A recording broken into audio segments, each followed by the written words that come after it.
మరి తెలంగాణ ఉద్యమ రథం ఆనాటి ఉద్యమ రథసారథి కేసీఆర్ గారి నేపథ్యంలో తెలంగాణ ఉద్యమ రథం ఎక్కడో దారి తప్పింది. తెలంగాణ ప్రజల ఆర్తిని అది అర్థం చేసుకోలేకపోయింది. డెఫినెట్గా సామాజిక తెలంగాణ రథచక్రం అనేది విరిగి ముక్కలైపోయింది. ఒక కొత్త రాష్ట్రం వచ్చిన తర్వాత ఏ తరహా అయితే పని జరగాలో, ఏ తరహా అయితే పనులు ప్రారంభించుకోవాలో అవి జరగలేదని చెప్పడానికి ఒక ఇంత బాధపడతా ఉన్నాను. ఆనాడు ఏమనుకున్నాం, తెలంగాణ రాష్ట్రం వస్తే మనందరి బానిస సంఖ్యలు పోతాయి అనుకున్నాం. కానీ రైతులకు బేడీలు పడ్డాయి, ఇసుక దందా మీద ప్రేమతోని నేరెళ్ళల దళితులకు దెబ్బలు పడ్డాయి, చావులైనాయి.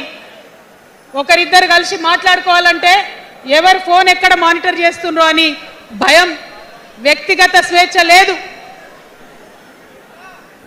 దారుణమైనటువంటి నిఘా నీడలో తెలంగాణ అంతా కూడా బతికింది. ఇది వాస్తవం. మనం అనుకున్న కలల తెలంగాణ రాలేదన్నది ముమ్మాటికి వాస్తవం. మరి అటువంటి సందర్భంలో నేను ఇవాళ మీ అందరికి ఒక మాట చెప్పాలి. ఆనాడు పరిపాలించిన కుటుంబంలో నేను కూడా ఒక